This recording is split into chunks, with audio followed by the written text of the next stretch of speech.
Léopard Maxon, Farashni. En live de nulle part, dans le tunnel qui mène peut-être vers l'enfer ou vers le paradis. Escobar Maxon, a.k.a. Tony Bamboula, a.k.a. El Traficante, a.k.a. Mukilao. Voilà, c'est pour rappeler ensemble.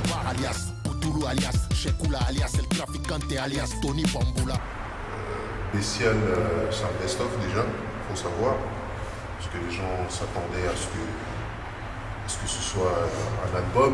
Certains pensent encore que c'est un album, c'est pas un album, c'est un best-of. Il y a quelques inédits dedans. Et bestial, pourquoi? Parce que c'est mon état d'esprit, c'est le rap que je pratique qui est bestial. Et voilà, tout simplement. Et chapitre premier, c'est-à-dire que ça en appelle d'autres? Exactement, tout simplement. Chapitre premier parce qu'il y en aura d'autres. Je ne vais pas te dire quand est-ce que je balancerai le deuxième chapitre, peut-être en fin d'année, l'année prochaine, on verra. Mais ça laisse présager, bien entendu, tout de suite.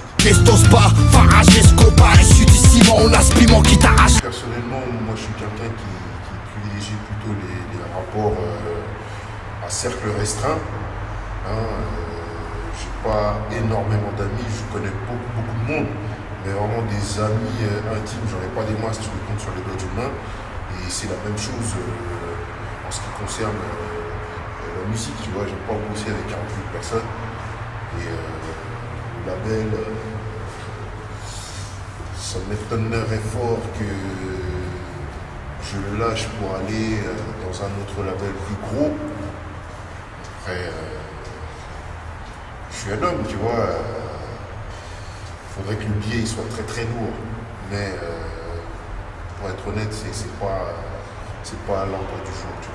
Le label il a été créé, ça fait à peine 2 mois qu'officiellement il est en place. Et franchement, je pense même pas à ça. Ah bah la musique qui fait l'aumône.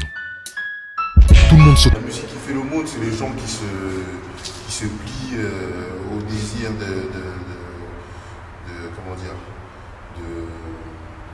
des médias, des médias qui aiment une certaine forme de musique et qui te demandent de formater un peu, d'adoucir ta musique ou de la faire aller dans tel sens. Et toi, en fait, le fait d'aller vers ces gens-là et de faire ce qu'ils te demandent justement de faire, c'est comme si tu donnais ton fion ou que tu faisais l'aumône, tu vois. C'est dans ce sens-là que j'ai dit ça. C'est tellement la rage que le diable qui pouvait lire dans mes pensées poserait.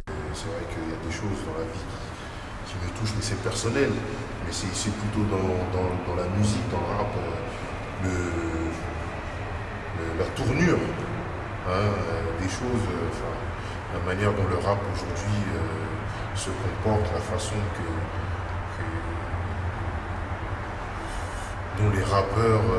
on a laissé échapper ce qui nous appartenait. Tu vois, on a laissé échapper ce qui nous appartenait. Aujourd'hui, il y a des gens qui ne connaissent absolument rien au rap, à la culture hip-hop, et qui dirigent tout ça. Parce qu'un jour, ils se sont rendus compte qu'il y avait des intérêts, qu'il y avait du monde derrière, et se sont dit, bah, tiens, pourquoi ne pas mettre des billes là-dessus? Et voilà. Et maintenant, nous, au lieu de canaliser, de contrôler ce business, qu'est-ce qu'on fait? Eh ben, on laisse la porte ouverte à n'importe qui entre, qui s'assoit, qui mange, qui boit, comme il faut. Et toi, tu regardes. Peut-être à un moment, la personne elle va te donner, elle prend entrée, plat de résistance, dessert. Peut-être toi, elle va venir avec une petite assiette comme ça, avec des petits fours, tu vois, des amuse-gueules. Puis tiens, serre-toi, tu vois ce que je veux dire? Et il y a beaucoup de rappeurs qui mendient pour avoir ces restes-là, au lieu de faire en sorte de bien manger. Puisque s'il n'y a pas de rappeur, il n'y a pas de business. T'imagines les grosses têtes là, dans le rap français, même dans le rap, les Américains, ils ont compris encore. Ils ont compris comment ça fonctionnait. Mais ici en France, au lieu de prendre le meilleur des Amerlocs, on prend toujours le mauvais. Ce qui n'est pas compatible avec le sol français. Tu parles de quoi? Les mentalités. En particulier Tout, c'est large, tu vois. C'est large. C'est une mentalité française aussi. C'est une mentalité française, mais qu'est-ce que je te dise? Qu'est-ce que je te dise? C'est aux gens de. Je pense que bien manger. Je pense que bien manger en indépendant en France aujourd'hui, c'est possible. Bien sûr que c'est possible. En faisant quoi? Bien sûr que c'est possible. En faisant des accords. Booba, il n'était pas en indépendant quand il était chez 45 scientifiques. Il a bien mangé. Il a bien mangé. Ils ont sorti. C'était une autre époque. Ils ont sorti des albums. Oui, c'était peut-être une autre époque. Au niveau des ventes de disques, je te parle. Au niveau des ventes des disques, certes, c'était une autre époque. Il faut aussi être réaliste. Les années 90 et les années 2000, c'était pas la même joie, il n'y avait pas la même ampleur, c'était pas la même façon de voir. Aujourd'hui, les gens sont devenus, il y a beaucoup de gens qui ont émergé dans le business, ils ont compris. Tu vois. Tandis que dans les années 90, il n'y avait que 2-3 têtes. C'est pareil pour les rappeurs, hein. Il y en avait 2-3, c'est tout. Tu vois, il n'y en avait pas des masses. Et comment dire, ça n'empêche pas que si il y avait des labels indépendants, des artistes indépendants qui contrôlaient leur musique, je te dis qu'aujourd'hui, la donne ne serait pas pareille. Mais sachant que enfin, il y a beaucoup de labels indépendants. Une fois que, on va dire, ils arrivent à un certain développement de carrière, on leur met des barrières, c'est-à-dire que les gros médias ne veulent pas les jouer. Comment ils peuvent franchir cette barrière-là, tout en restant indépendants? Quel exemple je peux te donner? Je peux prendre beaucoup d'exemples. L'exemple le plus marquant. Alpha Syndrome, qui aujourd'hui a mis un terme à sa carrière rapologique. C'est un mec qui n'a jamais signé un maison de disque, qui a vendu des dizaines de milliers de disques sans l'aide de personne. Tu vois ce que je veux dire? Voilà. L'histoire elle est claire. Kazé, artiste indépendant, qui fait ses tournées dans toute la France. Qu'on aime ou qu'on n'aime pas le style, ça n'engage que celui qui écoute. Mais elle fait son beurre. Elle fait ses affaires tranquilles, indépendantes, elle est signée chez personne. Voilà. Mais même si, tu sais, on peut dire que en restant indépendant, on va dire qu'ils n'ont pas exploité au maximum par exemple. Ils n'ont peut-être pas exploité au maximum leur potentiel artistique au niveau économiquement parlant, tu vois. Peut-être bien que non, mais ce que je veux dire par là, c'est que il y a aussi une volonté de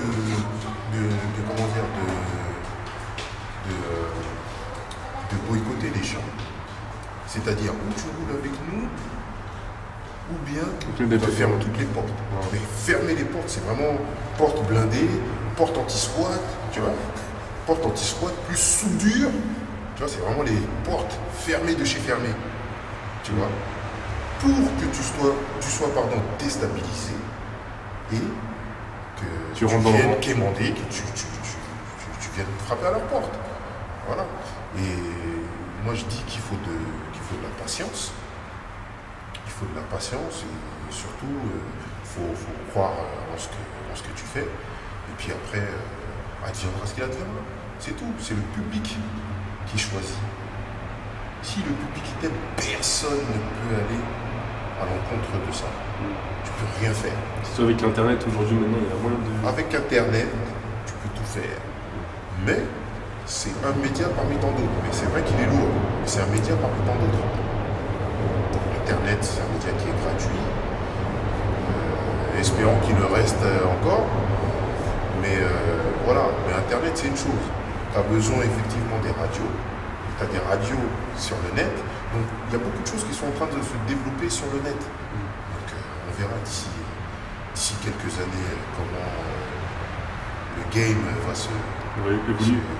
évoluer. Puis, voilà. Rien n'est perdu, on est perdu. Pas communautaire, même si j'apprécie peu le dicton blanc, beurre, noir. Si l'amour en ta...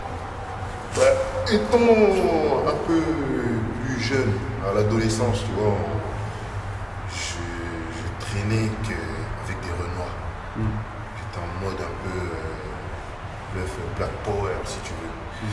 Et j'étais dans le faux. j'étais dans le faux parce qu'il s'est avéré que certaines personnes avec qui je traînais n'avaient pas le même état d'esprit que moi.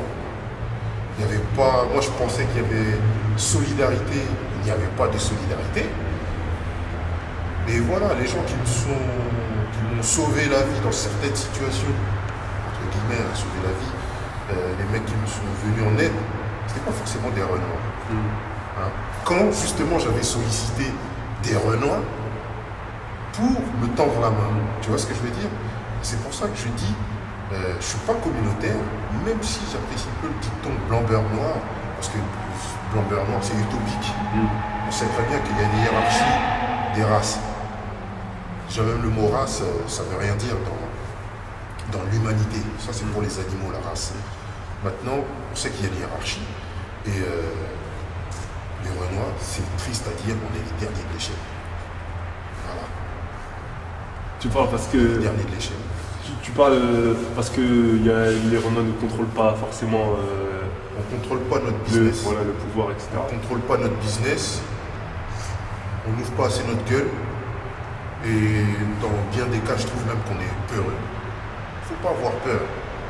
Mais quand tu dis ça, parce qu'en fait, ils n'ouvrent pas assez leur gueule, ou tu parles qu'ils n'ont pas assez de portée, on va dire, on les entend pas assez parce qu'il y a des... On les entend pas assez, ouais, mais il y a des associations mais des associations qui servent à quoi concrètement? Elles se battent tant bien que mal, mais au final, quel est le résultat? Quelle est leur influence? Quand tu as un espèce de trou du cul, hein, un imbécile sorti, je sais pas... quelle est cette femme qui devait peut-être être, je ne sais pas, je ne vais pas parler de sa mère, hein, qui a couché cette merdasse, un mec qui s'appelle Guerlain, qui vend du parfum qui pue en plus, tu vois ce que je veux dire, et qui se permet de critiquer les Renois, de dire, je ne sais même pas si ces gens-là ont déjà travaillé dans leur vie, des gens qui ont été esclavagisés, qui, de par leur histoire c'est le travail forcé. Et c'est de ces gens-là dont tu parles, tu te dis, je ne sais pas s'ils ont déjà travaillé dans leur vie. Des mecs qui viennent du bled, ils n'ont même pas de papier, la première chose qu'ils font, c'est taffer au black. Hein? Une fois, j'ai raté le RER. Je me suis retrouvé à Châtelet. J'ai pris le Noctambus. Qu'est-ce que j'ai vu dans ce Noctambus? Que des Renois. Des mecs qui taffent de nuit, dans la sécurité, dans les sociétés de nettoyage, des balayeurs, etc. Donc tu parles que... Tu vois ce que je veux dire? Ils se permettent de remettre... C'est ce connard-là qui ose dire que voilà. De mettre en doute, enfin, de revenir. Tu vois ce que je veux dire. En temps normal, qu'est-ce qui se serait passé? Normalement, les associations montent au créneau. C'est hypocrite. Condamnation de justice. Vous parlez quoi? Une fois, deux fois aux infos, basta. Ça a duré 20 secondes et puis on n'en parle plus. Fais ça à un juif. Fais ça à un juif. Tu vas voir ce qui va se passer. Ouais, fais ça à un juif. Fais ça à un rebeu. Ouais. Tu vas voir ce qui va se passer. Les Renois, ils ont du poids. Ils ont du poids, mais c'est eux-mêmes qui mettent que la jambe sur la balance, alors que les gens pèsent lourd. C'est-à-dire? Les gens pèsent lourd. T'as des artistes, ici en France, des Renois qui pèsent. T'as des sportifs, t'as beaucoup de sportifs. Retire tous les Renois, équipe de France, équipe de ce que tu veux, tous les sports confondus. Retire tous les Renois, tu vas voir ce qui va se passer. En fait, c'est une question d'organisation. Mais tous ces gens-là. Organisation, implication. Il n'y a pas d'implication, ils n'en ont rien à branler. Ils n'en ont rien à battre. Moi aujourd'hui, hein, je ne chip pas du Guerlain. J'apprécie pas trop le parfum en question. Ça n'engage que moi. Mais est-ce que tu penses que suite à ça, ça a empêché les Renois? Est-ce que ça a engendré un mouvement de contestation, de boycott? Dire, ah, allez, tous les bambous là, on boycotte cette marque-là. Plus personne ne met de parfum, je ne sais pas s'il fait de la sape, qu'est-ce qu'il fait, je sais rien, je m'en fous. En fait, ils ne sont pas concernés, quoi. Toute la structure, tout ce qui touche à Guerlain, tu boycottes. Tu vas voir. Les premières à aller chez Sephora, Marionneau, pour aller acheter du parfum, ces parfums-là, de grandes marques, soi-disant. Tu vois ce que je veux dire?